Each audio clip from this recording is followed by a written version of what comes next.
Hi, dream it, believe it, do it പുതിയ വീഡിയോയിലോട്ട് എല്ലാവർക്കും സ്വാഗതം. ജീവിതത്തിലെ പാഷൻ കണ്ടെത്തി ഡെസ്റ്റിനി തീരുമാനിച്ച് എങ്ങനെ ആ ഡെസ്റ്റിനിയിൽ എത്താനുള്ള വഴികളും ഫോർമുലാസും ടിപ്സും സ്റ്റോറിയുമാണ് ഈ വീഡിയോയിൽ നമ്മൾ ചർച്ച ചെയ്തുകൊണ്ടിരിക്കുന്നത്. ഈ വീഡിയോ കാണാത്തവർ ആ വീഡിയോ കാണുക. ഇന്ന് നമ്മൾ ചർച്ച ചെയ്യുന്നത് പുതിയൊരു കാര്യത്തെക്കുറിച്ചാണ്. നമുക്കറിയാം, നമ്മൾ തീരുമാനിച്ചു വെച്ച ഡെസ്റ്റിനി, പാഷനിലൂടെ കണ്ടെത്തിയ ഡെസ്റ്റിനി എത്താനുള്ള ഒരു വഴി അല്ലെങ്കിൽ ഓപ്പർച്യൂണിറ്റി നമുക്ക് ആവശ്യമാണ്. ഈ ഓപ്പർച്യൂണിറ്റി നിങ്ങൾ ഉദ്ദേശിച്ച അല്ലെങ്കിൽ നാം ഉദ്ദേശിച്ച ലക്ഷ്യം കൈവരിക്കാൻ ഉതകുന്നതാണോ എന്നാണ് നാം ആദ്യമായി ശ്രദ്ധിക്കേണ്ടത്. അപ്പോൾ ഓപ്പർച്യൂണിറ്റി സെലക്ട് ചെയ്യുമ്പോൾ അത് right opportunity at right time ആണോ എന്ന് നാം പരിശോധിക്കുക. ഈ പരിശോധിക്കുന്നതിനായി നമുക്ക് കുറച്ച് ബാക്ക്വേർഡ് ഹിസ്റ്ററിയിലോട്ട് കണ്ണോടിക്കേണ്ടതുണ്ട്. നമുക്കറിയാം, നമ്മുടെ പൂർവിക പിതാക്കൾ ജീവിച്ചിരുന്നത് ഹണ്ടിങ്ങിലൂടെയായിരുന്നു, വേട്ടയാടി പിടിച്ച് ജീവിക്കുന്ന ജീവിത രീതിയായിരുന്നു അവരുടേത്. ഈ കാലത്തിന് ഹണ്ടിങ് ഏജ് എന്ന പേരിലാണ് അറിയപ്പെടുന്നത്. അങ്ങനെ കാലം മുന്നോട്ട് പോയി. പിന്നെ കുറേശ്ശെ കൃഷി ചെയ്യാൻ തുടങ്ങി.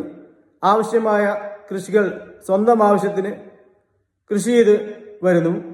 അങ്ങനെ പുതിയൊരു യുഗം പിറക്കുകയാണ്, അഗ്രികൾച്ചർ ഏജ്. ഈ ഏജും മുന്നോട്ട് പോയി. പിന്നീട് നമുക്ക് ജീവിക്കാൻ വീട് വേണം, വസ്ത്രം വേണം. ഇതൊക്കെ ഉണ്ടാക്കാനുള്ള വിദ്യ സ്വായത്തമാക്കി.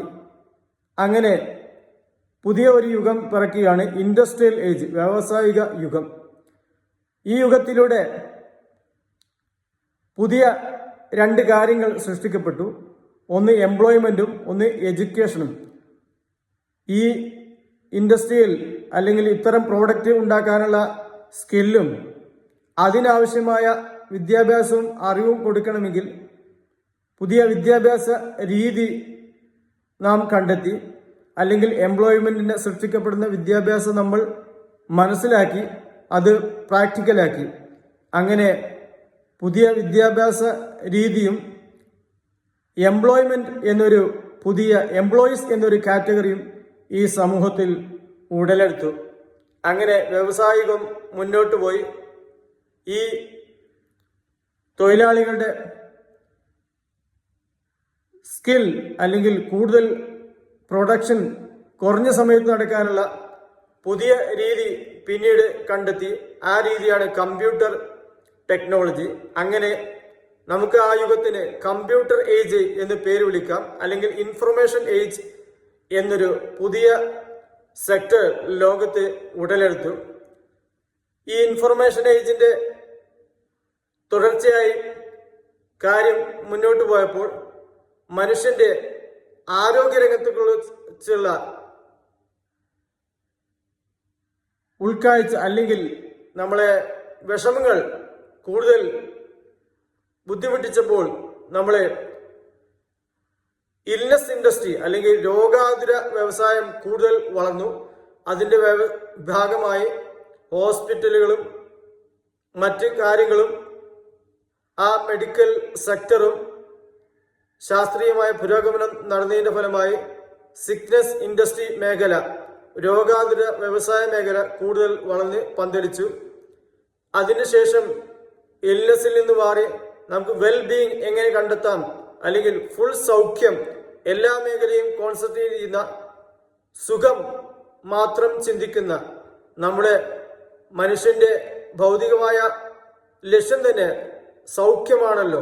ഈ സൗഖ്യത്തിലോട്ട് വേണ്ടി എന്തൊക്കെ ചെയ്യാം എന്നൊരു വ്യവസായം കടന്നു വന്നു.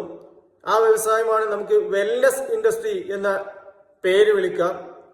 ഇങ്ങനെ ഇപ്പോൾ എത്തി നിൽക്കുന്നത് വെൽനെസ് ഇൻഡസ്ട്രിയും കടന്ന് കമ്പ്യൂട്ടർ വിപ്ലവത്തിന്റെ പുതിയൊരു തലത്തിലാണ് നാം ഇപ്പോൾ എത്തിയിട്ടുള്ളത്.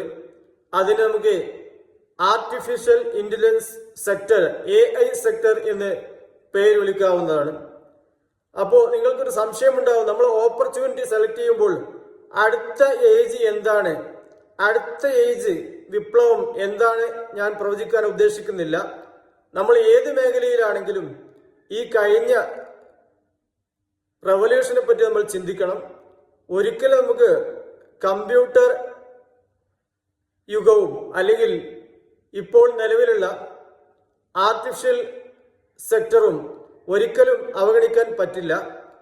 ഈ കാര്യങ്ങൾ മനസ്സിലാക്കിക്കൊണ്ട് വേണം നമ്മളെ ഡെസ്റ്റിനിയിലോട്ട് എത്താനുള്ള വഴികളെ അല്ലെങ്കിൽ വിദ്യാഭ്യാസം അല്ലെങ്കിൽ കോഴ്സ് അല്ലെങ്കിൽ കാരിയർ നമ്മൾ സെലക്ട് ചെയ്യുമ്പോൾ ഇത്തരം കാര്യങ്ങൾ നമ്മൾ ഓർമ്മയിൽ വേണം. ഇത്തരം മോട്ടിവേഷണൽ ടിപ്സുമായി വരാം നമുക്ക് ഈ അടുത്ത് തന്നെ. ഈ വീഡിയോ സബ്സ്ക്രൈബ് ചെയ്യുക. Thanks all.